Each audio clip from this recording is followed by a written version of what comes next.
आता नंतर लेक्चर मध्ये बरं नाही वाटत ना, ते पोरं बघत.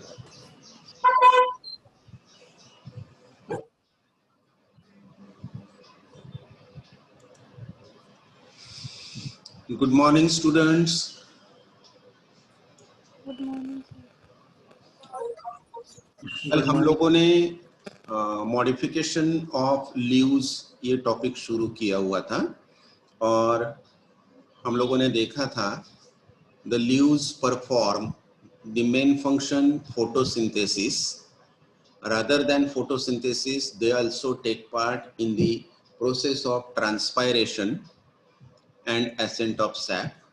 These are the main functions of leaves, but in some plants, as per environmental condition, leaves change their shape and size and they perform some another function as per need of environmental condition.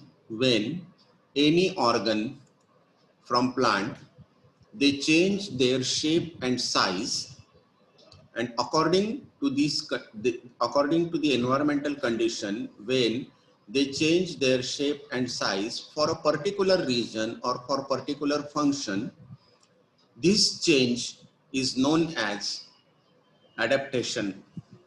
And adaptation causes modification in stem. In this figure or in this photograph, you are observing some plants which are very familiar to us. In first figure, excuse me,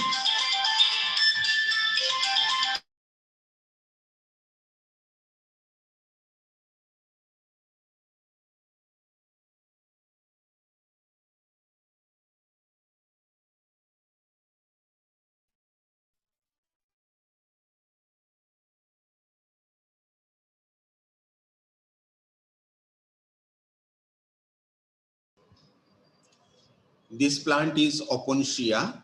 This is very common in our area. Second one is almond, and third one is euphorbia. All these plants shows some structural changes in their leaves, and due to these structural changes, they perform some another function than normal. How they perform some another function than normal, we will see one by one. This is first one, storage leaves. In xerophytic plants, the plant storage, leaves storage food and water in the form of mucilage in their body. Due to storage of food material and water, they become spongy, and due to this spongy nature, these leaves change their size and shape also. The first figure or the first photograph is Portulaca, while the second photograph is aloe vera. Both plants are very common in our area. Second one is leaf tendrils. The common example is Leuphas. Leuphas means gilke. In Leuphas, the leaves are alternate to each other, and at one side leaves develop successively, while at another side the leaf convert into coil-like structure, and this coil-like structure, when comes in the contact with foreign object, they suddenly or immediately coil around foreign object and help to this climber go up and up. These modified leaves, which are coil-like structure, is known as leaf tendrils, and these leaf tendrils are present in many climbers. They help to plant to grow up and up towards the sunlight. The another type is skin leaves. In xerophytic plant, where water is less or scarcity of water is tremendous, due to unavailability of water, the rainy season is very low or less. hardly 6 to 8 days rainy season is there in desert condition. During rainy season, the foliage leaves, means big leaves are there, but immediately after rainy season, the foliage leaves fall down and scaly leaves or the foliage leaves are converted into scaly leaves.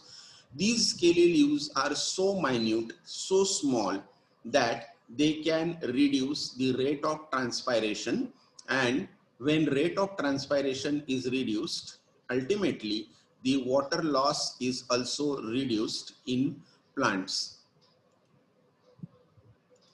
These are known as scaly leaves, and its very common example in our area is casuarina.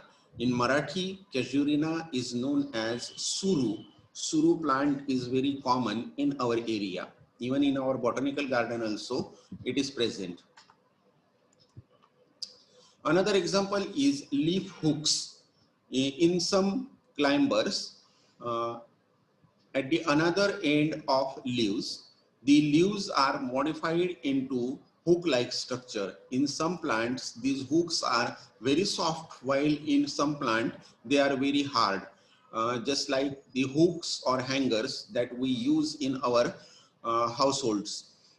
These hooks helps these climber to grow up and up. The common example is photos plant. Commonly, we know this plant as a money plant. Leaf roots. Yesterday, I told one example of leaf root. Can anybody tell me the example of leaf root?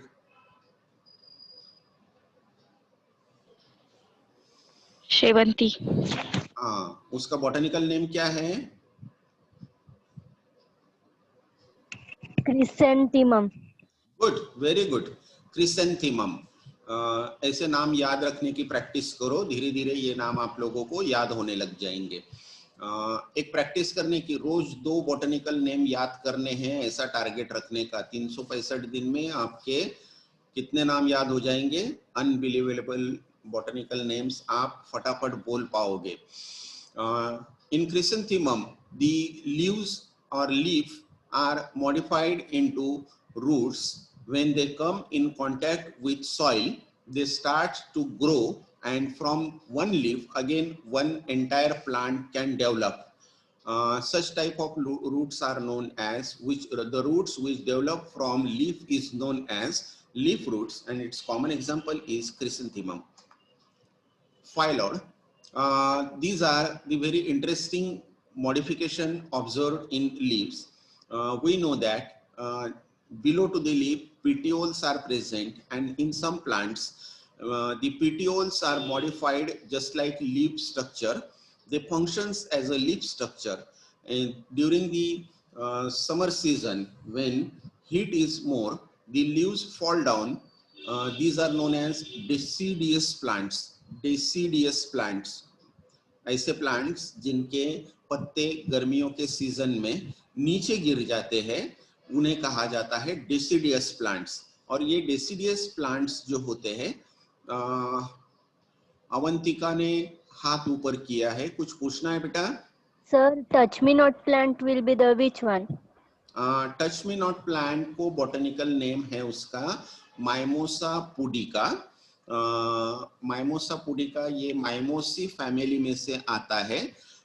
ये भी climber के जैसा ही plant होता है, और इसके जो flowers अगर आप लोगों ने देखे होंगे तो पिंक कलर के छोटे छोटे बॉल के जैसे फ्लावर्स दिखाई देते हैं. और ये पिंक कलर के फ्लावर के जैसे दिखाई देने वाले प्लांट में बायपिनिएट कंपाउंड लीफ होता है. जैसा हमने देखा था पिनिएटली कंपाउंड लीफ और पामिएटली कंपाउंड लीफ, तो इसमें बायपिनिएट कंपाउंड लीफ होता है. यहाँ पर मैं जो कर्सर घुमा रहा हूँ, ये जो लीफ दिख रहा है ना, ये ऐसा ही लीफ उसका दिखाई देता है, जिसे बायपिनिएट कंपाउंड लीफ कहा जाता है. और मेडिसिनली इंपॉर्टेंट मैं आपको बताऊं, टच मी नॉट प्लांट अगर आप लोगों ने देखा होगा तो इसके जो रूट्स होते हैं माइमोसा पुडिका के, टच मी नॉट प्लांट के, ये किडनी स्टोन में बहुत काम आते हैं. हमारे एरिया में किडनी स्टोन का प्रॉब्लम नवापुर तहसील में बहुत ज़्यादा है. इसकी वजह है हम लोग पात्रे बहुत खाते हैं और पात्रे में कैल्शियम ऑक्जेलेट के क्रिस्टल्स बहुत ज़्यादा होते हैं। हफ्ते में 15 दिन में 1-2 पात्रे अगर हम खाते हैं तो हमारी बॉडी उसे बराबर से डाइजेस्ट करती है, मगर कुछ लोग होते हैं रोज पात्रे खाते हैं। ये पात्रे में जो कैल्शियम ऑक्जेलेट के क्रिस्टल्स होते हैं ये धीरे धीरे बॉडी में डिपॉजिट होते हैं और ये डिपॉजिट होते हुए जब इकट्ठा होते हैं तो उससे एक स्टोन तैयार होता है जिसे हम लोग किडनी स्टोन कहते हैं। ये किडनी स्टोन की तकलीफ बहुत ज़्यादा होती है। आप लोगों ने अगर ऐसे पेशेंट देखे होंगे तो लिटरली जमीन के ऊपर ऐसा लेट जाते हैं, वो इतनी तकलीफ होती है और फिर ऑपरेशन करना पड़ता है, बहुत सारा खर्चा भी आता है। ऐसे में अगर ये 2 प्लांट है हमारे एरिया में मिलने वाले, एक माइमोसा पुडिका प्लांट है और एक सिलोशिया अर्जिनशियाना करके एक प्लांट आता है जिसे मराठी में मुर्गा प्लांट कहा जाता है या कोमड़ा प्लांट कहा जाता है। ये प्लांट का जो इन्फ्लोरेसेंस होता है ना, ये बिल्कुल मुर्गे के तुरे के जैसा दिखाई देता है। मुर्गे के सिर पर जो लाल रंग का तुरा होता है ना, उसके जैसा दिखाई देता है और यहाँ नवापुर की खेती में बहुत बढ़ने वाला प्लांट है। ये प्लांट्स बहुत होते हैं मगर उनके मेडिसिनल यूजेस या वैल्यूज हमें पता होना चाहिए होता है। तो ये जो सिलोशियाना अर्जिनशियाना प्लांट है, इसके सीड्स जो होते हैं ना, ये सीड्स अगर हाथ में ले हम और सूरज के रोशनी में अगर देखे उसे तो काले डायमंड के जैसी चमकती है। इसके सीड्स ब्लैक डायमंड के जैसी चमकती है। और ये जो सीड्स होती है, ये सीड्स और माइमोसा पुडिका के रूट्स, ये दोनों को कॉम्बिनेशन में अगर दिया जाए तो धीरे धीरे किडनी में का पत्थर फूटने लगता है और यूरिन के थ्रू वो बाहर आना शुरू हो जाता है। एक नेचुरल रेमेडी है ये, जिसके थ्रू हम किडनी स्टोन के ऊपर आसानी से फतेह पा सकते हैं, मगर मालूम होना जरूरी होता है। माइमोसा पुडिका में, मगर जैसा कि आपने पूछा अभी टच मी नॉट प्लांट, ये टच मी नॉट प्लांट में कोई भी मॉडिफिकेशन नहीं है। हम अभी मॉडिफिकेशन पढ़ रहे हैं, मॉडिफिकेशन उसमें कोई नहीं है, वो नॉर्मल प्लांट है और बरसाती सीजन में हमारे एरिया में कॉमनली होता है। हमारे बॉटनिकल गार्डन में भी एक छोटे से गमले में लगाया है इसे। आप कभी आओ तो मैं बताऊंगा आप लोगों को। ये जो मॉडिफिकेशन होता है लीफ का, is it clear? Avantika, is it clear? Yes, sir. Okay. ये जो पीटियोल होते हैं, ये लीव्स के, ये पीटियोल लीफ के जैसे मॉडिफाई होते हैं। अब आप यहाँ पर हर फिगर में देख पाओगे कि लीफ के जैसे दिखाई देने वाले बेस में स्ट्रक्चर आप लोगों को दिखाई दे रहे हैं। ये एक्चुअल वो लीफ का पीटियोल था। जब गर्मी का सीजन आता है तो ये लीफ पूरे नीचे गिर जाते हैं, डेसिडियस कंडीशन हो जाती है और ये फिर पीटियोल जो होता है ये लीफ के जैसा काम करता है। फोटोसिंथेसिस और ट्रांसपायरेशन का प्रोसेस इसके थ्रू होता है। ऐसे जो पीटियोल जो लीफ के जैसे मॉडिफाई हो जाते हैं, फ्लैट स्ट्रक्चर में कन्वर्ट हो जाते हैं, इन्हें फाइलोड कहा जाता है। फाइलोड का एग्जाम्पल हमारे एरिया में पार्किंसोनिया एक्यूलेटा नाम का एक प्लांट है जिसे विलायती बबुल कहा जाता है। नॉर्मल बबुल नहीं, नॉर्मल बबुल के फ्लावर्स व्हाइट कलर के होते हैं, इसके फ्लावर्स येलो कलर के होते हैं। विलायती बबुल नाम का एक प्लांट है पार्किंसोनिया एक्यूलेटा, जिसमें ऐसे फाइलोड्स हमारे एरिया में कॉमनली देखे जाते हैं। उसके बाद में आता है इंसेक्ट कैचिंग लीव्स या इंसेक्टिहोरस प्लांट्स। कल मैंने जैसे आप लोगों को बताया, ये एक लीफ का मॉडिफिकेशन होता है, लीफ फोल्ड होता है। जैसा ही कोई इंसेक्ट ये लीफ के सरफेस पर आकर बैठता है, एक्चुअली ये लीफ बहुत वेरियसली कलर के होते हैं और अट्रैक्टिव कलर के होते हैं। ये लीफ के ऊपर ऐसा स्टिकी सब्सटेंस होता है। जब कोई भी इंसेक्ट ये लीफ के कलर से अट्रैक्ट होकर इनकी ओर चला आता है तो ये जब लीफ पर बैठता है तो ये स्टिकी सब्सटेंस के ऊपर ये लीफ इंसेक्ट के पैर स्टिक हो जाते हैं और जैसे ही इंसेक्ट के पैर स्टिक होते हैं ये लीफ फोल्ड हो जाता है और फोल्ड होने के बाद में ये इंसेक्ट उसके ट्रैप में फंस जाता है। वो इंसेक्ट वहां पर फंसने के बाद में लीफ पूरी तरीके से बंद हो जाता है, और लीफ बंद होने के बाद में धीरे धीरे ऑक्सीजन की कमी के वजह से इंसेक्ट पहले ही घबराया हुआ होता है कि वो एक ट्रैप में फंस चुका है, वो वहां से निकलने की बहुत कोशिश करता है, जिसमें उसकी काफी एनर्जी कंज्यूम होती है, वो थक जाता है इंसेक्ट, और ऑक्सीजन की कमी के वजह से वो जल्दी मर जाता है। फिर ये इंसेक्ट के बॉडी में से फिर ये लीव्स एक डाइजेस्टिव एंजाइम सीक्रेट करते हैं ये इंसेक्ट के बॉडी के इर्द गिर्द, और ये डाइजेस्टिव एंजाइम पूरे इंसेक्ट को डाइजेस्ट कर डालता है और उसके बॉडी में से पूरा प्रोटीन एब्सॉर्ब कर लेता है। ये प्रोटीन के ऊपर ही ये प्लांट जिंदा रहता है। ये प्लांट का नाम है ड्रोसेरा। ये हमेशा दलदल या मार्शी प्लेस जहां होती है वहां पर मिलता है। इसे कहा जाता है इंसेक्टिवोरस प्लांट। अब इसका सेकंड एग्जांपल है निपेंथस या पीचर प्लांट। 11th साइंस में आप लोगों ने ये प्लांट स्टडी किया हुआ है। ये प्लांट का जो लीफ होता है वो एक बैग लाइक स्ट्रक्चर में कन्वर्ट हो जाता है, जिसको ऊपर से एक कवरिंग होता है जिसे लीड कहा जाता है। ये लीड जो होता है ये इतना कलरफुल और अट्रैक्टिव होता है, फिर से इसके अट्रैक्शन में इंसेक्ट आता है और यहाँ पर छोटे छोटे हेयर्स होते हैं। जैसा ही इंसेक्ट यहाँ पर बैठता है ये लीड क्लोज हो जाता है, इंसेक्ट धीरे धीरे अंदर की ओर फिसलता चला जाता है। फिसलता चले जाने के बाद में और लीड बंद होने के वजह से फिर से ऑक्सीजन की कमी होती है, और ऑक्सीजन की कमी होने के बाद में इंसेक्ट यहाँ पर मरता है। फिर से डाइजेस्टिव एंजाइम सीक्रेट होते हैं और वो इंसेक्ट के बॉडी में से पूरे प्रोटीन्स एब्सॉर्ब किए जाते हैं। ये प्लांट को कहा जाता है निपेंथस प्लांट। कॉमनली इसे पीचर प्लांट कहा जाता है। इसका अगला एग्जाम्पल है सेम वैसा ही फंक्शन करने वाला मगर थोड़े से अलग तरीके से। ये जो प्लांट होता है, ये प्लांट के ऊपर आप लोग देख रहे हैं ऐसे कई सारे टेंटेकल्स दिखाई देते हैं, और हर टेंटेकल के ऊपर एक ड्रॉप सीक्रेट होता है। ये जो ड्रॉप होता है ये ड्रॉप स्टिकी होता है, और ये ड्रॉप में एक स्वीट ऐसा स्मेल होता है। ये स्मेल के वजह से, ये स्वीट स्मेल की वजह से इंसेक्ट ये प्लांट की ओर खींचा चला आता है और ये टेंटेकल्स में फिर फंस जाता है। यहाँ पर आप लोग देखेंगे एक इंसेक्ट यहाँ पर फंसा हुआ है। जैसे ही इंसेक्ट आता है यहाँ पर, ये टेंटेकल्स मुड़ जाते हैं और वो इंसेक्ट को सब तरफ से लपेट लेते हैं। जैसे ही इंसेक्ट को लपेट लेते हैं वो इंसेक्ट बाहर निकलने के लिए छटपटाता है, कोशिश करता है, मगर वो जितना कोशिश करता है ये टेंटेकल्स के ऊपर के जो स्टिकी ड्रॉपलेट्स होते हैं, जो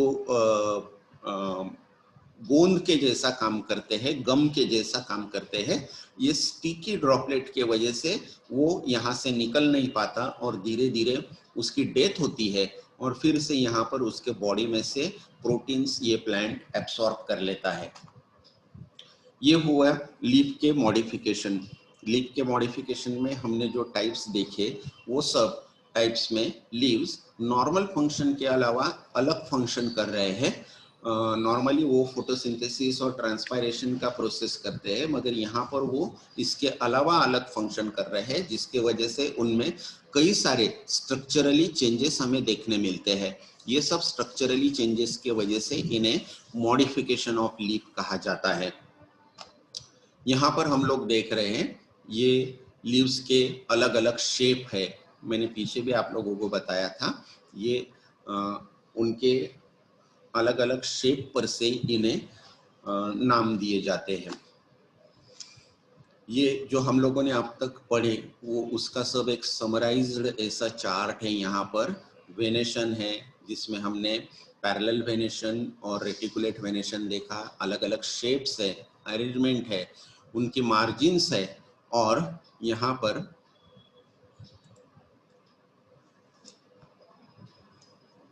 उनके अलग अलग अटैचमेंट है। इस तरीके से ये लीफ का टॉपिक हम लोग यहाँ पर फिनिश कर रहे हैं। अब लीफ के बाद में एक लास्ट कैरेक्टर बचता है प्लांट में, स्टेम। अब तक हम लोगों ने रूट स्टडी किया, लीव स्टडी किया, फ्लावर स्टडी किया। अब स्टेम ये एक लास्ट कैरेक्टर बचता है। स्टेम में हम लोग देखेंगे कि दो टाइप के स्टेम्स होते हैं, एक हर्बेशियस स्टेम और दूसरा वुडी स्टेम। हर्बेशियस स्टेम यहाँ पर जैसे कि आप लोग ये फोटोग्राफ में देख रहे हैं, ऐसा स्टेम कि जिसमें से हमें लकड़ा या वुड नहीं मिलता, उसे हर्बेशियस स्टेम कहा जाता है। और ऑब्वियसली जिससे हमें लकड़ा मिलता है उसे वुडी स्टेम कहा जाता है। जिस वक्त हम लोग कोई भी प्लांट डिस्क्राइब करेंगे या फैमिली हम लोग स्टडी करेंगे, तो उस वक्त प्लांट को देखते हुए ये सब कैरेक्टर्स आप लोगों को एक्सप्लेन करना है। तो उस वक्त स्टेम को देखकर फिर आप लोगों को बताना है वेदर स्टेम इज हर्बेशियस और वुडी। उसके बाद आता है स्टेम राउंडेड है या फ्लैट है। बहुत सारे प्लांट्स में यहाँ पर आप लोग देख रहे हैं गोल स्टेम होता है, यहाँ पर इसे गोल स्टेम होने की वजह से इसे राउंडेड स्टेम कहा जाता है। और कुछ प्लांट्स ऐसे होते हैं जैसे कि यहाँ पर आप लोग देख रहे हैं, ये फ्लैट स्टेम होता है। ये नवापुर में कुछ गार्डन्स में दिखाई देने वाला प्लांट है, हमारे एरिया में खेतों में ये प्लांट मिलता है। इसे ये प्लांट का बॉटनिकल नेम है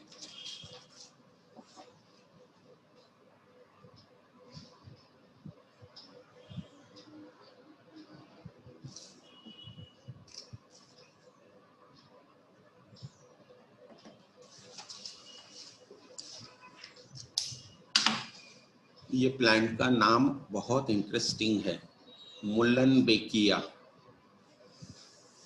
याद रहेगा, मुल्लनबेकिया। ये प्लांट अगर कहीं गार्डन में आप लोगों को दिखाई देता है, अपने पास भी था गार्डन में, पर शायद अभी मर गया है, गर्मी के दिनों में वैनिश हो गया। मुल्लनबेकिया, इसमें फ्लैट स्टेम मिलता है। और एक प्लांट होता है, आप लोगों ने तुलसी देखा है, आप लोगों ने पुदीना देखा हुआ है, आप लोगों ने सब्जा देखा हुआ है। ये तीनों प्लांट्स जो होते हैं, और कुछ लोगों ने अडुळसा नाम का प्लांट देखा होगा, गुजराती में इसे अडुसो कहा जाता है, खांसी में इसके पत्तों का यूज होता है। ये अडुसा प्लांट, ये चारों प्लांट मैंने जो बताए, तुलसी, पुदीना, सब्जा और अडुसा, ये चारों प्लांट में स्टेम जो होता है वो चौकोनी होता है। जैसे यहाँ पर गोल है, यहाँ पर फ्लैट है, तो वहां पर वो चौकोनी प्लांट होता है, स्टेम होता है। ये चीज आप ख्याल में रखना। ऑसिमम, मेंथा, जो मैंने आप लोगों को नाम बताए, ऑसिमम यानी तुलसी, मेंथा यानी पुदीना, बेसिलम, बेसिलम यानी सब्जा, और एडेथोडा यानी अडुळसा, ये चारों प्लांट में स्क्वेरिश स्टेम होता है यानी चौकोनी स्टेम होता है। फिर कुछ स्टेम के ऊपर बहुत सारे हेयर्स दिखाई देते हैं। हम लोग अगर कभी गार्डन में गए तो मैं बताऊंगा आप लोगों को, ऐसे बहुत सारे हेयर्स ऐसे प्लांट स्टेम के ऊपर दिखाई देते हैं। और कुछ स्टेम ऐसे होते हैं कि जो बिल्कुल भी सॉफ्ट होते हैं, स्मूथ होते हैं, जिनके ऊपर एक भी हेयर प्रेजेंट नहीं होता है, इसे कहा जाता है हेयरी स्टेम, जिसके ऊपर हेयर्स प्रेजेंट है। और ग्लैब्रस स्टेम यानी जिसके ऊपर हेयर्स बिल्कुल भी नहीं है, बहुत स्मूथ है, तो ये हेयरी स्टेम जो होता है ये हिबिस्कस में कॉमनली देखा जाता है। और स्मूथ स्टेम जो होता है, बनाना का स्टेम अगर आपने देखा होगा तो बनाना के ऊपर कभी भी हेयर्स नहीं होते हैं, उसे ग्लैब्रस स्टेम कहा जाता है। कुछ स्टेम आप लोगों ने देखे होंगे कि बिल्कुल बीच में एम्प्टी होते हैं, पोकल होते हैं, इन्हें हॉलो स्टेम कहा जाता है। जैसा बाम्बू हम देखते हैं या पपया का स्टेम हम देखते हैं, या तो फिर एरंड का स्टेम देखते हैं, रिसिनस कम्युनिस, ऐसे बहुत सारे प्लांट्स होते हैं कि जिनके स्टेम बीच में से एम्प्टी होते हैं, जिसकी वजह से ये कोई भी वजन या कोई भी भार सहन नहीं कर पाते। इसलिए बड़े बुजुर्ग अगर हमें कभी बोलते हैं तो कहते हैं कि हम कोई एक प्लांट के ऊपर बिल्कुल चढ़ना नहीं, उसका स्टेम अंदर से एम्प्टी होता है, गिरने का डर होता है। और बहुत सारे स्टेम ऐसे होते हैं कि जो अंदर से बिल्कुल सॉलिड होते हैं, जो बिल्कुल भरे हुए होते हैं, उन्हें सॉलिड स्टेम कहा जाता है। और जो अंदर से एम्प्टी होते हैं, अंदर से जिनके बिल्कुल बड़ी ल्यूमेन प्रेजेंट होती है, इन्हें हॉलो स्टेम कहा जाता है। अब हम लोग यहाँ तक हम लोगों ने प्लांट के सभी कैरेक्टर्स को ओवरलुक किया हुआ है। रूट से लेकर तो फ्लावर तक हम लोगों ने सभी एक्सटर्नल कैरेक्टर्स जो होते हैं वो हमने स्टडी किए हुए हैं। यहाँ तक आप लोगों को कुछ डिफिकल्टी हो तो पूछिए। इसके बाद में हम लोग एक अलग से टॉपिक को शुरुआत करने जा रहे हैं। मैं आप लोगों को 2 मिनट का समय देता हूँ। अगर कोई डिफिकल्टी हो तो आप अपना स्पीकर अनम्यूट करके पूछ सकते हैं।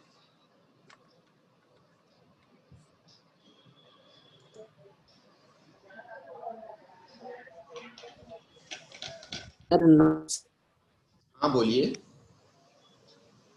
नोट्स इस टॉपिक पे जरा जोर से बोलो बेटा। नोट्स ये देखो, जैसा सर। टॉपिक फिनिश होगा ना, मैं आप लोगों को मैं जो हाँ पढ़ा रहा हूँ ये पीपीटी व्हाट्सएप ग्रुप पर डालूंगा मैं। यही आपकी नोट्स है, आपको अलग से कुछ प्रिपेयर करने की या किसी से मांगने की जरूरत नहीं है। ओके। और जिस वक्त आप लोग कॉलेज में रेगुलरली आना शुरू हो जाएंगे तो ये सब चीजें मैं आपको एक दिन बॉटनिकल गार्डन में ले जाकर प्रैक्टिकली बताऊंगा, जिससे और आप लोगों को समझने में और याद रखने में आसानी होगी। ठीक है सर।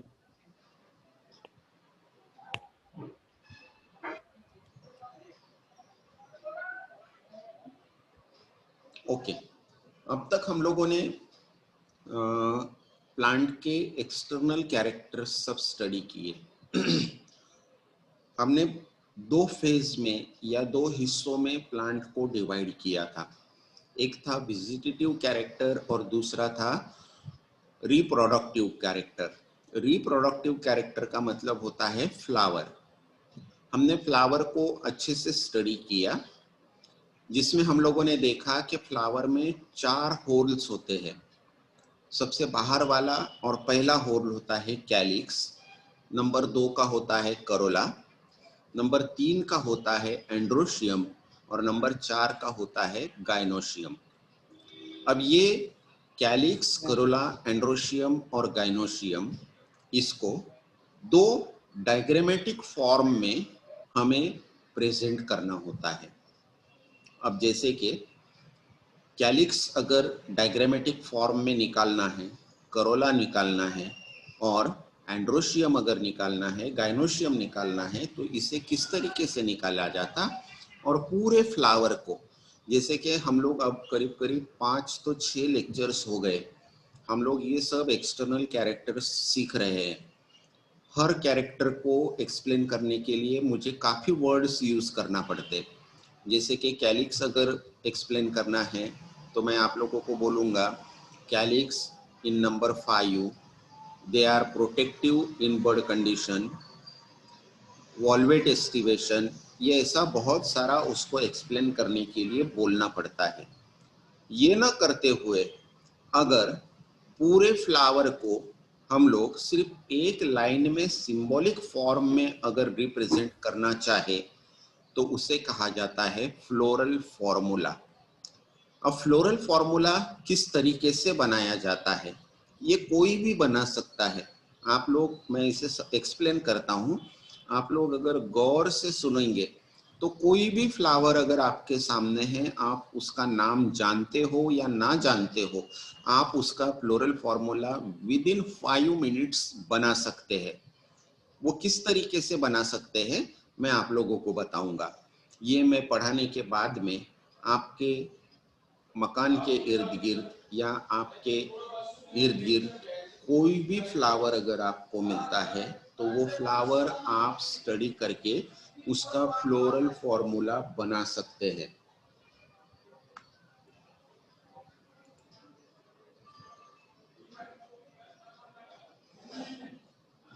अब जैसे कि हमने एक टर्मिनोलॉजी यूज की थी, फ्लावर में अगर फ्लावर के नीचे ब्रैक्ट प्रेजेंट होता है या नहीं होता है।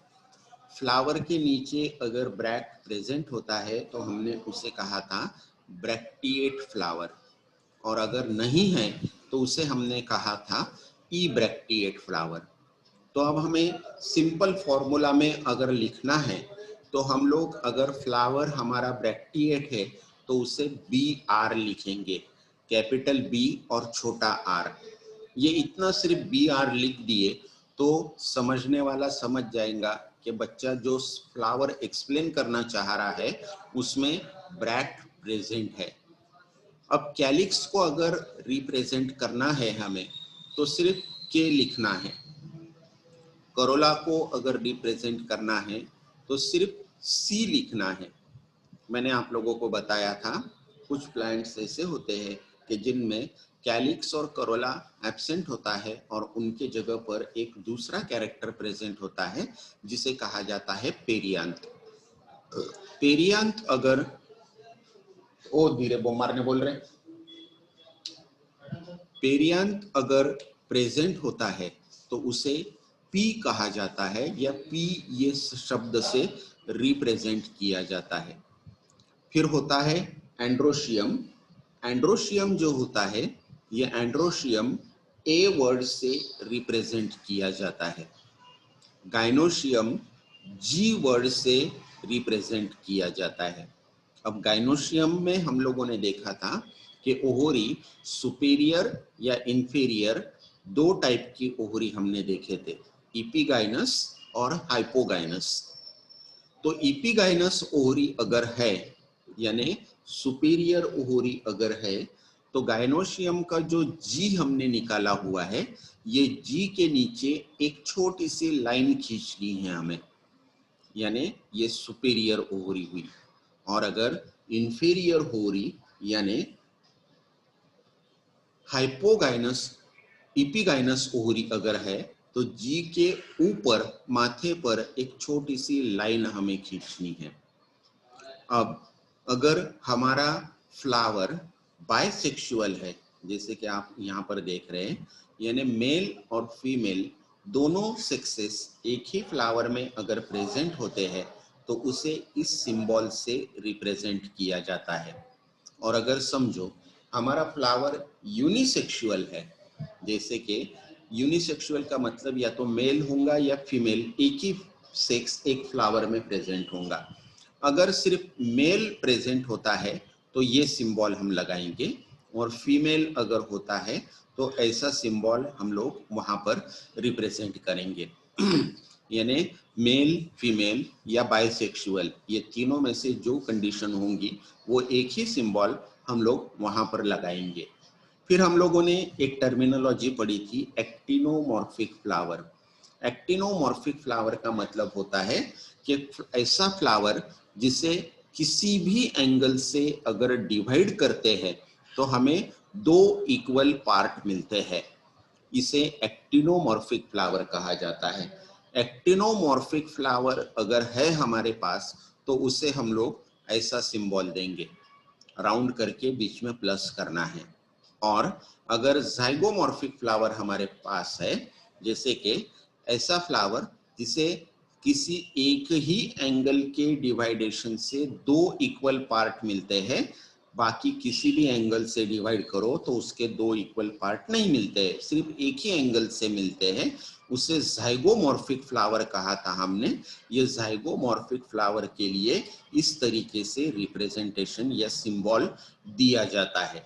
ये सब सिंबल के हेल्प से हम लोग एक परफेक्ट फ्लोरल फॉर्मूला बना सकते हैं। ये फ्लोरल फॉर्मूला बनाने के लिए ये सिंबल्स यूज किए जाते हैं। यहां तक आप लोगों को समझ में आया तो मैं आगे बढ़ूं।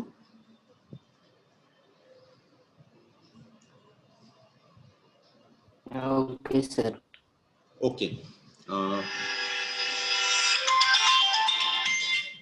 हेलो, हाँ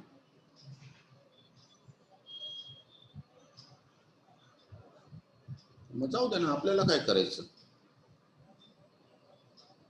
नाही नाही नाही नाही नाही, डायरेक्ट बी पॉरांशीच बोला ना।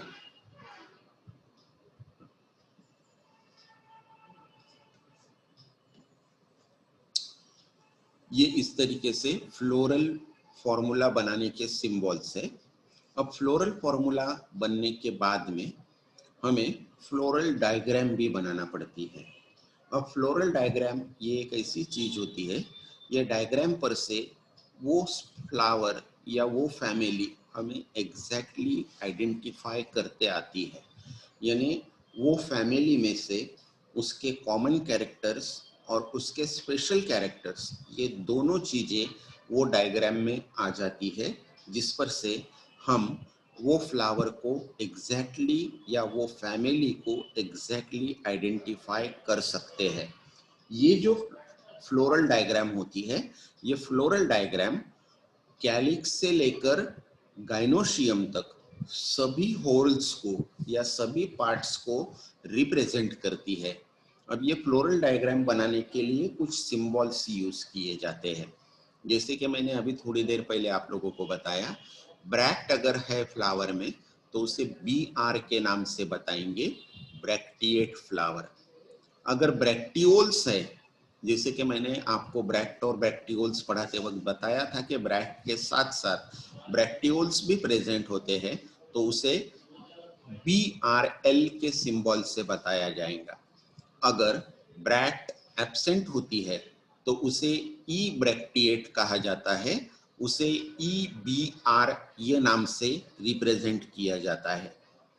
ब्रैक्टियोल्स अगर एब्सेंट होते हैं तो उसे EBRL इस नाम से रिप्रेजेंट किया जाता है। यहाँ पर थोड़ा टाइपिंग मिस्टेक है, ई होना चाहिए था तो बी हो गया है, EBRL होता है वो। अगर मेल फ्लावर है तो उसे इस तरीके से रिप्रेजेंट करेंगे, फीमेल फ्लावर है तो उसे ये सिंबल देंगे, बाइसेक्सुअल है तो ये सिंबल देंगे, एक्टिनोमॉर्फिक है तो ये सिंबल, जाइगोमॉर्फिक है तो ये सिंबल। यहाँ तक मैंने पिछले पीपीटी में आप लोगों को बताया था, अब उसके अगला बताता हूँ। अगर इपीकैलिक्स प्रेजेंट होता है, हम लोग एक फैमिली पढ़ने वाले हैं, मालवेसी फैमिली। मालवेसी फैमिली का कॉमन एग्जाम्पल है हिबिस्कस रोजा साइनेंसिस, जिसे हम लोग जासूद या जासवंत कहते हैं। ये बहुत कॉमन प्लांट है, रेड कलर के या येलो कलर के ऐसे फ्लावर्स होते हैं। हाँ सर, हाँ हाँ, जाऊ दे मग काय करणार, जाऊ दे मग काय करणार चालेल, मग विचारून बघू ना थोड्या वेळाने आपण।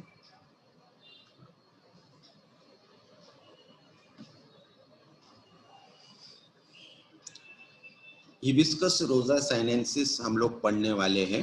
ये हिबिस्कस रोजा साइनेंसिस में कैलिक्स के साथ साथ और एक स्ट्रक्चर प्रेजेंट होता है जिसे इपीकैलिक्स कहा जाता है, और पूरे फ्लावरिंग प्लांट में सिर्फ यही एक फैमिली है कि जिसमें इपीकैलिक्स प्रेजेंट होता है, यानी ये वो फैमिली का आइडेंटिफिकेशन कैरेक्टर बन जाता है, वो कैरेक्टर पर से वो फैमिली को आइडेंटिफाई किया जाता है।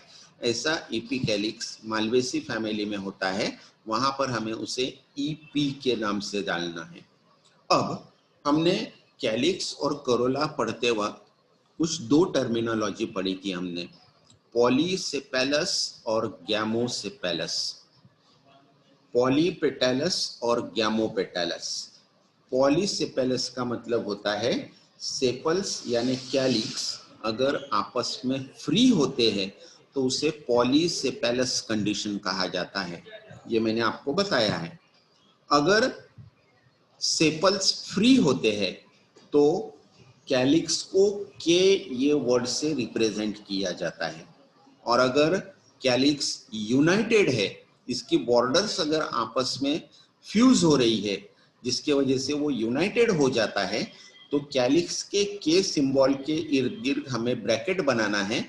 ये ब्रैकेट का मतलब होता है कि कैलिक्स आपस में यूनाइटेड है। करोला में भी सेम ऐसा ही होता है। करोला C ये सिंबल से रिप्रेजेंट किया जाता है। करोला अगर फ्री है, पेटल्स अगर आपस में फ्री है, तो करोला के इर्द गिर्द कोई ब्रैकेट नहीं बनेगा।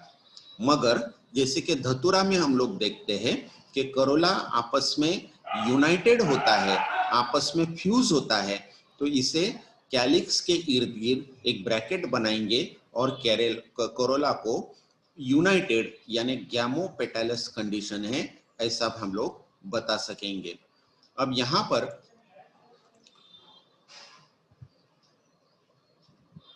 पेरियांत को हम लोग पी के वर्ड से रिप्रेजेंट करेंगे, और जैसे कि पेरियांत अगर फ्री है तो उसके इर्द गिर्द कोई ब्रैकेट नहीं बनेगा। पेरियांत अगर यूनाइटेड होगा तो पेरियांत के इर्द गिर्द हम लोग ब्रैकेट बनाएंगे।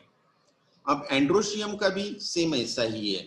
एंड्रोशियम का हम ए ये वर्ड से एंड्रोशियम को रिप्रेजेंट कर रहे हैं, और हम लोगों ने देखा था कि एंड्रोशियम में कुछ कंडीशन ऐसी होती है, जैसे कि हमने एडेल्फी देखी थी, सिंजेनेशियस कंडीशन देखी थी और साइनेंड्री देखी थी।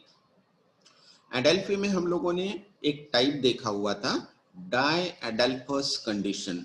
ये डाई एडेल्फस कंडीशन में क्या था, 9+1 ऐसा सिचुएशन फॉर्म हो रहा था।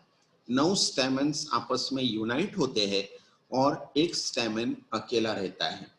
ये जो 9 स्टेमन आपस में यूनाइट होते हैं, ये यूनाइट होने वाले स्टेमन्स को हम लोग इस तरीके से एंड्रोशियम के इर्द गिर्द यहाँ पर ब्रैकेट बना के उसे रिप्रेजेंट करेंगे। मैंने स्टेमन्स पढ़ाते वक्त आप लोगों को एक टर्मिनोलॉजी पढ़ाई थी, इपीफाइलस या इपीपेटैलस कंडीशन। इपीपेटैलस कंडीशन का मतलब होता है कि एंड्रोशियम कोरोला से अटैच होता है।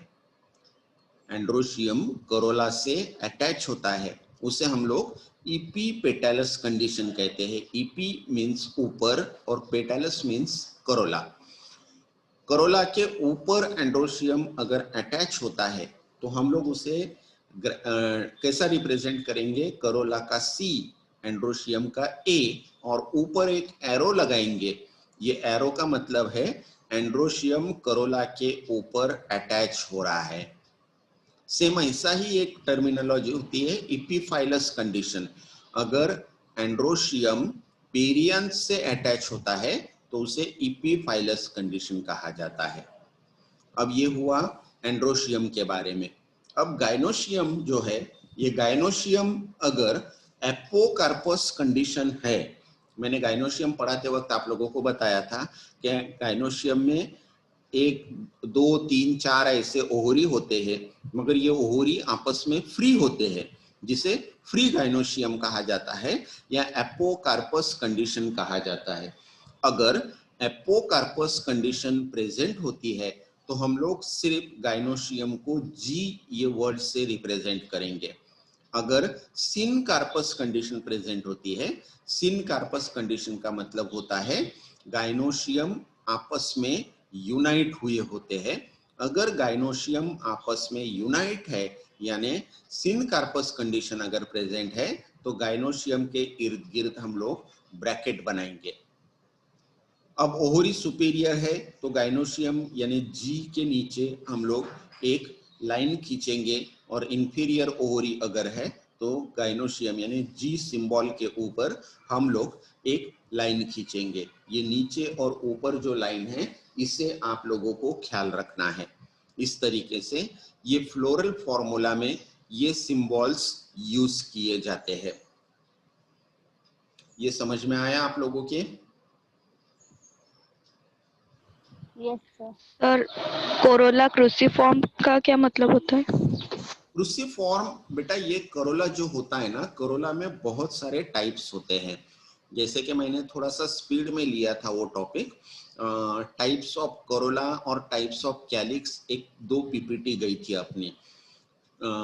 इसमें कोरोला में उसके शेप पर से यानी आकार पर से अलग अलग कोरोला के टाइप्स बताए जाते हैं।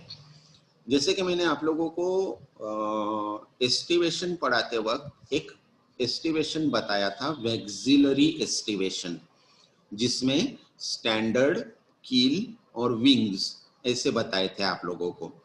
ये पेपिलिनेशियस कोरोला होता है, ये एक कोरोला का टाइप है।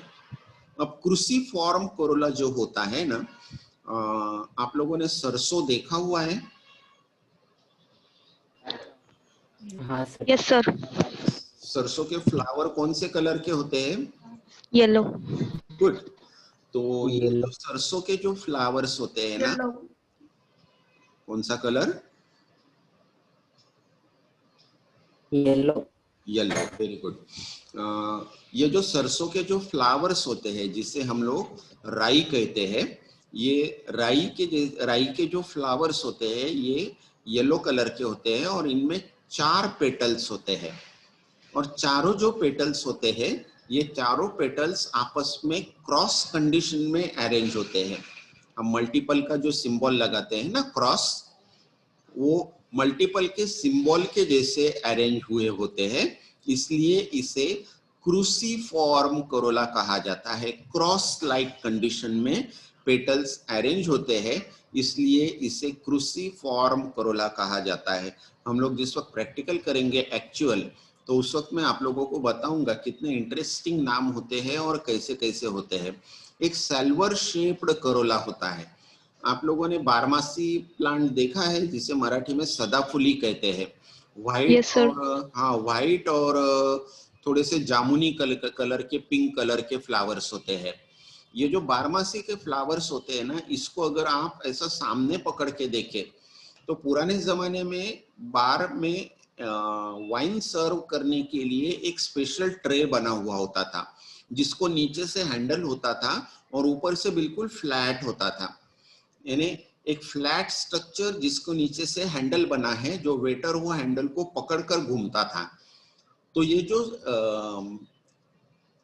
ट्रे होता था वो ट्रे के जैसा दिखाई देने वाला ये फ्लावर का करोला होता है। इसलिए और वो जो ट्रे होता था वो ट्रे सैल्वर पकड़ता था। सैल्वर का मतलब होता है काम करने वाला नौकर या वेटर। तो वो सैल्वर पर से इसे नाम गिरा है सैल्वर शेप्ड करोला। उसमें जो करोला है वो सैल्वर शेप्ड करोला होता है। ऐसे कई सारे बॉटनिकल टर्म्स या बॉटनिकल नेम्स होते हैं जो बहुत इंटरेस्टिंग होते हैं। हमारे एरिया में एक प्लांट मिलता है जो बहुत ही रेयर प्लांट है मगर नवापुर में बहुत कॉमनली मिलता है, जिसका नाम है ग्लोरियोसा सुपरबा। ये जो ग्लोरियोसा सुपरबा प्लांट के फ्लावर्स होते हैं ना, ये इतने अट्रैक्टिव होते हैं कि घने जंगल में होने के बावजूद भी करीब करीब आधा किलोमीटर पर से अपनी नजर खींचने की ताकत रखते हैं। इतनी कलरफुल प्लांट फ्लावर्स ये ग्लोरियोसा सुपरबा प्लांट के होते हैं। अब मैं आप लोगों को ये ग्लोरियोसा सुपरबा नाम कैसा पड़ा, इसका नाम कैसा हुआ, ये बताओ तो आप लोग बहुत हंसेंगे। पुराने जमाने में हमारे यहाँ अंग्रेज लोग हुआ करते थे। तो एक बार एक अंग्रेज और उनके साथ में उनकी मैडम फॉरेस्ट में घूमने गए हुए थे। तो ये फ्लावर को देखकर वो मैडम के मुंह से सडनली निकला ग्लोरियस एंड सुपर्ब। उस पर से ये प्लांट को नाम पड़ा ग्लोरियोसा सुपरबा। ऐसे बहुत सारे प्लांट है। आप लोगों ने पलाश का फ्लावर देखा है?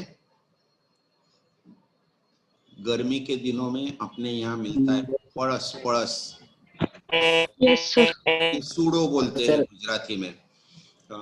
Yes, sir. ये सूडो से होली के समय में कलर भी तैयार किया जाता है।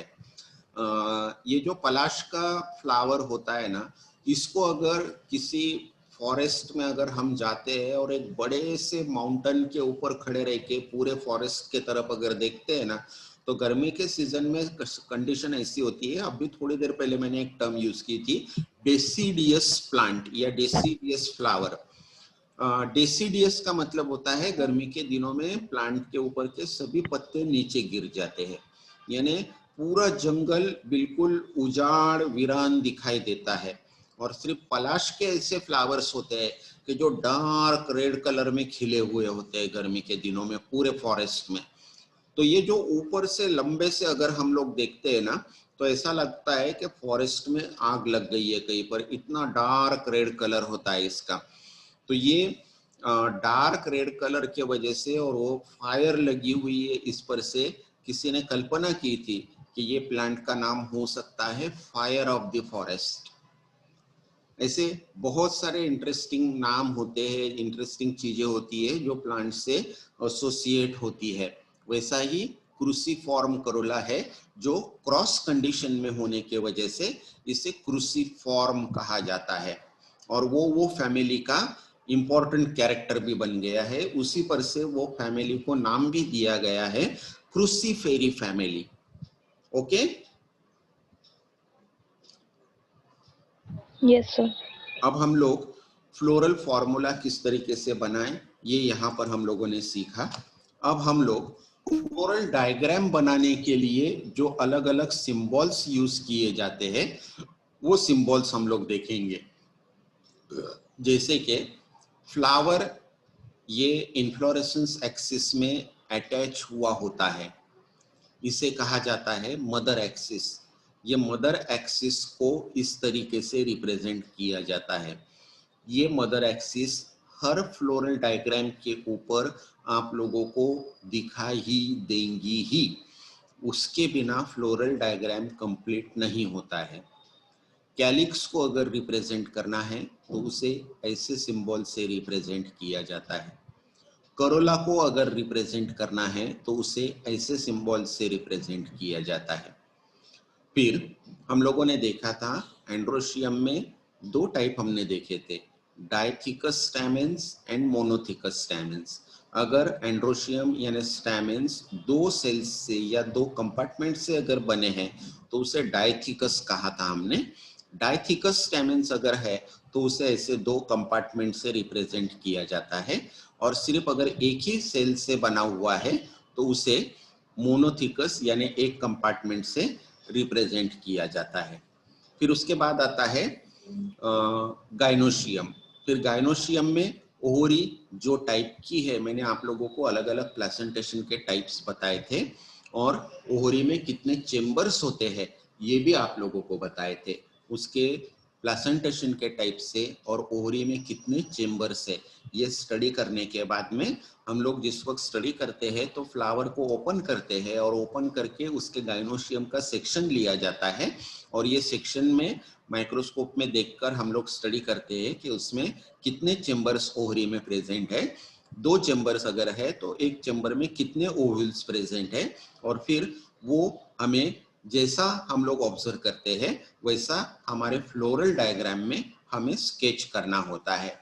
ये इस तरीके से कुछ इंपॉर्टेंट ऐसे सिंबल्स मैंने आप लोगों को बताए। ये सिंबल्स पर से फ्लोरल डायग्राम बनाया जाता है। अब ये फ्लोरल डायग्राम किस तरीके से बनता है, ये एक सिंबॉलिक डायग्राम यहाँ पर मैंने दिया हुआ है, ये मैं आप लोगों को बताता हूँ। यहाँ पर आप लोग देखिए, मैंने पहले आप लोगों को बताया ये मदर एक्सिस है, ये मदर एक्सिस के ऊपर ये फ्लावर अटैच हुआ है, यानी ये इन्फ्लोरेसेंस एक्सिस है, इसके ऊपर ये फ्लावर अटैच है। तो ये मदर एक्सिस को हम लोग इस तरीके से यहाँ पर राउंड में रिप्रेजेंट करेंगे।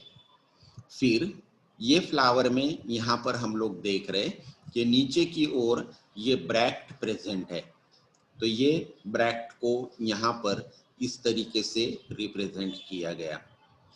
फिर यहाँ पर हम लोग देख रहे हैं दो ब्रैक्टियोल्स भी प्रेजेंट है, तो ये दो ब्रैक्टियोल्स को यहाँ पर एक और यहाँ पर एक, ऐसे दो ब्रैक्टियोल्स को यहाँ पर रिप्रेजेंट किया गया। फिर उसके बाद आता है कैलिक्स। यहाँ पर टोटल 5 कैलिक्स प्रेजेंट है, 3 हमें सामने दिखाई दे रहे हैं और 2 पीछे हैं, तो यानी टोटल 5 कैलिक्स यहाँ पर प्रेजेंट है। तो यहाँ पर आप लोग देखेंगे कि ये 1 2 3 4 और 5 कैलिक्स यहाँ पर बताए गए। अब ये 5 कैलिक्स में यहाँ पर अगर आप देखेंगे तो नीचे की ओर ये कैलिक्स यहाँ पर यूनाइट हुए दिखाई दे रहे हैं, तो यहाँ पर ये कैलिक्स के बॉर्डर को यूनाइट किया गया, यानी गैमोसेफेलस कंडीशन यहाँ पर फॉर्म हुई, और ये कैलिक्स में वॉल्वेट एस्टिवेशन है, इसलिए ये सभी बॉर्डर्स कहीं भी आपस में नीचे ऊपर होती हुई नहीं दिखाई दे रही है, सभी साइड बाय साइड में ही है। यहाँ पर ये कैलिक्स यहाँ पर कंप्लीट एक्सप्लेन हो गया। उसके बाद आता है करोला। अब ये करोला जो है यहाँ पर, इसमें टोटल 5 पेटल्स प्रेजेंट है, पांचों आपस में यूनाइट है, और वॉल्वेट एस्टिवेशन है। अब इसे हम लोग यहाँ पर रिप्रेजेंट करते हुए बताएंगे। 1, 2, 3, 4 और 5, ऐसे 5 कैलिक्स यहाँ करोला यहाँ पर प्रेजेंट है, 5 पेटल्स यहाँ पर प्रेजेंट है। पांचों पेटल्स आपस में यूनाइट हो रहे हैं, इसलिए बीच में उसे यूनाइट किया गया और यूनाइट करने के बाद में इसमें वॉल्वेट एस्टिवेशन है। वॉल्वेट एस्टिवेशन का मतलब होता है कहीं पर भी नीचे ऊपर नहीं होते हैं पेटल्स, इसलिए वॉल्वेट एस्टिवेशन है। और इसे इस तरीके से करोला को रिप्रेजेंट किया गया। अब इसके अंदर है एंड्रोशियम। एंड्रोशियम टोटल 5 है। 5 एंड्रोशियम यहाँ पर प्रेजेंट है। एक स्टेमेन, 2, 3, 4 और 5, टोटल 5 स्टेमेन्स यहाँ पर बताए गए हैं। अब ये पांचों के पांचों स्टेमेन्स आप लोग देख रहे हैं 2 कंपार्टमेंट से बने हुए हैं, यानी डाइथिकस स्टेमेन यहाँ पर प्रेजेंट है। अब आता है गाइनोशियम। यहाँ पर गाइनोशियम देखिए हम लोग तो टोटल 5 चेम्बर्स यहाँ पर प्रेजेंट है। 1, 2, 3, 4 और 5 चेम्बर प्रेजेंट है। पांचों चेम्बर आपस में यूनाइट हुए हैं। सेंटर में अगर देखें तो साइड बॉर्डर पर पांचों चेम्बर्स आपस में यूनाइट हुए दिखाई देते हैं और इसमें प्लासेंटेशन जो है वो सेंटर में है और सेंटर के प्लासेंटा के ऊपर ही सिर्फ ओव्यूल आए हुए हैं। अब इसे हम किस तरीके से एक्सप्लेन करेंगे आप सुनिए। टोटल 5 चेम्बर प्रेजेंट है, इसलिए इसे कहेंगे पेंटाकार्पेलरी ओवरी। फिर उसके बाद में सभी आपस में यूनाइट है, इसलिए इसे कहेंगे सिनकार्पस कंडीशन। और प्लासेंटेशन यहाँ पर एक्साइल है, इसलिए एक्साइल प्लासेंटेशन कहेंगे। और हर चेम्बर में ओव्यूल्स कितने हैं हम लोग गिन नहीं पा रहे, इसलिए इसे इनडेफिनाइट ओव्यूल्स कहेंगे। गाइनोशियम को मैं एक्सप्लेन करता हूँ। Pentacarpellary syncarpous superior with exile placentation and many ovules in each chamber। ये गाइनोशियम को हमने एक्सप्लेन किया, यानी पूरे प्लांट को एक्सप्लेन करने के लिए हमें जो 2-3 घंटे लगते हैं वो फ्लोरल फॉर्मूला और फ्लोरल डायग्राम में हम विद इन 5 मिनट्स पूरे प्लांट को एक्सप्लेन कर देते हैं, जिसमें सभी कैरेक्टर्स एक साथ आ जाते हैं। ये हुआ फ्लोरल फॉर्मूला और फ्लोरल डायग्राम किस तरीके से करना है वो। अब मैं आप लोगों को होम असाइनमेंट दे रहा हूं। यहाँ पर टोटल 5 फ्लोरल फॉर्मूला दिए हुए हैं। ये फ्लोरल फॉर्मूला पर से आप लोगों को फ्लोरल डायग्राम बनानी है और फ्लोरल डायग्राम बनाने के बाद में आप लोगों को अगर कहीं डिफिकल्टी लगती है, कुछ समझ में नहीं आता है, तो आप लोग कल जो लेक्चर लेंगे हम उसमें मुझे पहले पूछ सकते हैं कि सर ये चीज़ समझ में नहीं आई या हमने ये बनाया हुआ है, तो मैं उसे तुरंत बताऊंगा। यहाँ पर पहला जो फ्लोरल फॉर्मूला है इसमें हम लोग देखेंगे कि एक्टिनोमॉर्फिक फ्लावर है, बाइसेक्सुअल है, कैलिक्स 5 है मगर फ्री है, यानी पॉलीसेपेलस कंडीशन है। यहाँ पर करोला 5 है, पॉलीपेटैलस कंडीशन है, एंड्रोशियम 5 है, फ्री है, गाइनोशियम पेंटाकार्पेलरी सिनकार्पस सुपेरियर ओवरी है। यहाँ पर मैंने सब लिखा हुआ है। कैलिक्स एंड करोला में वॉल्वेट एस्टिवेशन है और ओवरी की पोजीशन लिखी हुई है। ऐसे ही ये सब फ्लोरल फॉर्मूला मैंने यहाँ पर दिए हुए हैं। इस पर से आप लोगों को फ्लोरल डायग्राम बनानी है।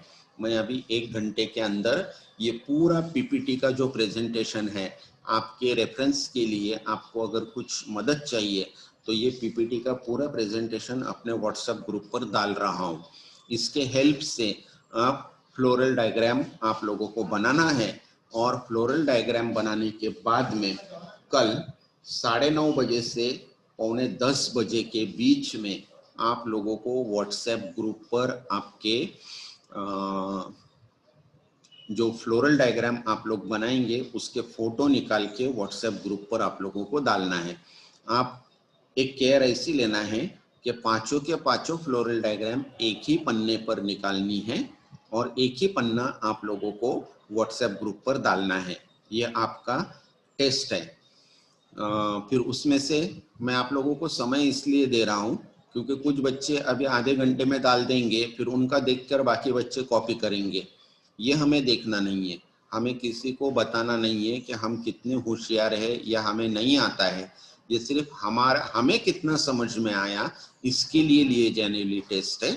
इसलिए ना तो इस पर कोई मार्क्स है ना इसके ऊपर कोई ग्रेड है। सिर्फ हमें कितना समझ में आया ये हमें देखना है। तो कल 9:30 से 9:45 बजे के बीच में आप लोग आपके एक एक पन्ने के फोटो व्हाट्सएप ग्रुप पर डालोगे। अपने पन्ने के ऊपर अपना नाम लिखना मत भूलना, अदरवाइज मैं दूसरे किसी का समझ लूंगा उसे। इस तरीके से प्राइवेट में या ग्रुप में?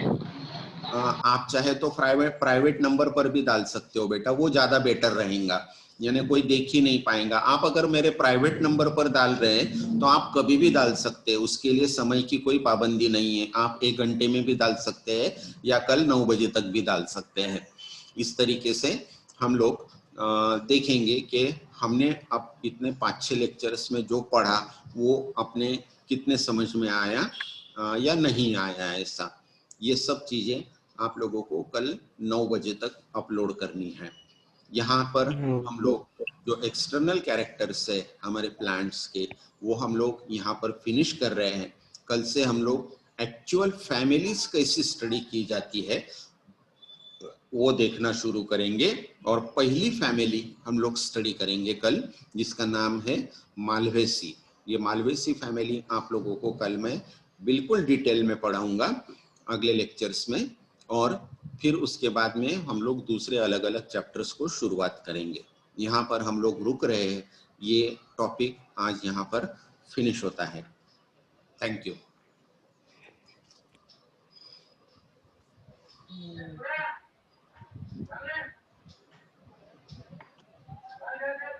सर एक प्रॉब्लम है सर, आपका लेक्चर जो 11 बजे तक है ना, पर ऑलरेडी केमिस्ट्री का 10:50 को चालू हो जाता है, तो टाइमिंग का कुछ कर सकते हैं क्या? नहीं बेटा, आप लोग अगर मुझे पहले ही बोल देते ना, तो मुझे केमिस्ट्री के सर ने बोला था कि जिस वक्त हम शुरू करेंगे तो आपको बताएंगे ऐसा। तो मुझे ऐसा लगा अभी केमिस्ट्री का शुरू नहीं हुआ है, इसलिए मैं लंबा खींचता था। कल से हम लोग बराबर 11 को 10 कम रहेंगे वैसा फिनिश कर देंगे। Okay sir, no problem. मुझे पता ही नहीं उनका शुरू हो गया है ऐसा, क्योंकि बदाने सर ने मुझे क्या बोले स्टार्ट थे। हो गया था। हाँ, बदाने सर ने हमको क्या बोले थे कि जिस वक्त शुरू करेंगे तो आपको बता देंगे हम। मुझे ऐसा लगा आप लोग फ्री होते हैं, इसलिए मैं आराम से खींच लेता था आगे। कल से हम बराबर 10:50 को फिनिश करेंगे। Okay okay sir. ओके